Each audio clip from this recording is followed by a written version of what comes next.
La révélation de l'affaire Paul Pogba rappelle à quel point les joueurs de football professionnels sont menacés régulièrement par des vautours. Le football, avec ses montagnes d'argent, peut transformer les joueurs en cibles privilégiées de vautours gravitant dans leur entourage, un phénomène ancien amplifié par les réseaux sociaux, que l'affaire Pogba remet en lumière et auquel le syndicat des joueurs UNFP tente de sensibiliser. Le monde du ballon rond regorge d'histoires sordides mais, il reste abasourdi par la tentative d'extorsion à grande échelle dont se dit victime Paul Pogba, champion du monde français et star de la Juventus. C'est qui votre frère? C'est quoi la famille? Peut-on et doit-on tout supporter au nom des liens de sang? Petite exhortation par Martin Camus-Mimbe, analyste des questions de sport, promoteur de radio, journaliste sportif, écrivain et formateur en communication camerounais. Suivons. Bonjour, peuple de Dieu. Je viens ce matin faire une toute petite exhortation à la suite d'une affaire qui secoue le monde du foot et le monde de la famille tout court. Alors, c'est l'affaire Pogba. Et aujourd'hui, je voudrais quand même qu'on aborde la question de la famille. Vous savez, dans Matthieu reprend, je crois que c'est dans Matthieu 12, verset 48, lorsque Jésus pose la question, c'est qui mes frères? C'est qui ma mère? Et il ajoute, voici mes frères, voici ma mère. En parlant des gens qui étaient avec lui. En réalité, la symbolique est beaucoup plus profonde. C'est le questionnement autour de la notion de la famille. La famille est une notion qui est en même temps biblique, mais en même temps dedans, il y a des spécificités et des choses qu'on doit comprendre.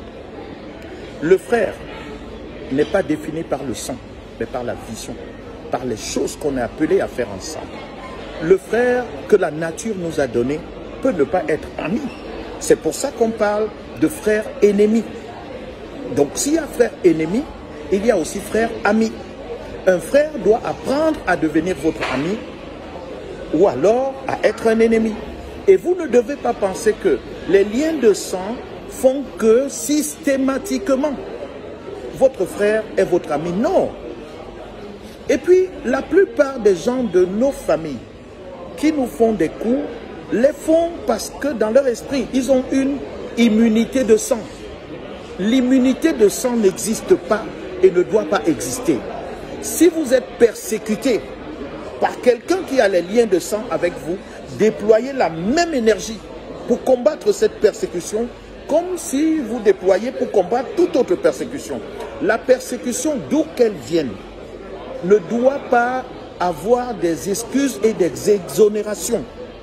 La persécution, qu'elle vienne de votre femme, qu'elle vienne de votre enfant, qu'elle vienne de celui qui se dit être frère, elle doit être combattue avec la même force. Et donc, je fais cette petite exhortation pour dire aux gens, un frère n'est pas obligé d'être un ami. C'est pour cela qu'il y a le terme frère, le terme ami et autres.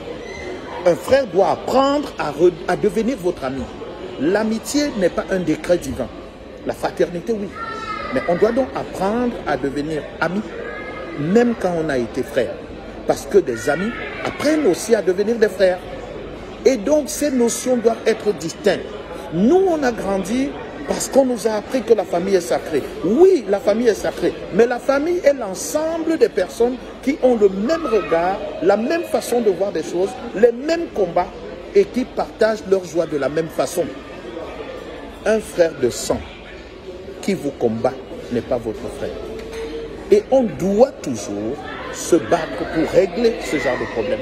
C'est pour ça que ce matin, je suis venu vous dire, lorsque Jésus dit c'est qui mes frères, c'est qui ma mère, et qu'il ajoute que voici mes frères, voici ma mère, en réalité il est en train de nous dire que la notion de la famille est une vision, un ensemble de choses qu'on partage ensemble et non les liens de sang. En réalité, c'est ça que je voulais vous dire ce matin. Mais ce qui nous apporte des persécutions, c'est qu'on pense que ceux qui ont des liens de sang avec nous doivent être exonérés des combats que nous menons pour essayer d'être en paix. Non, la persécution d'où qu'elle vienne doit être combattue de la même façon. Que Dieu vous bénisse.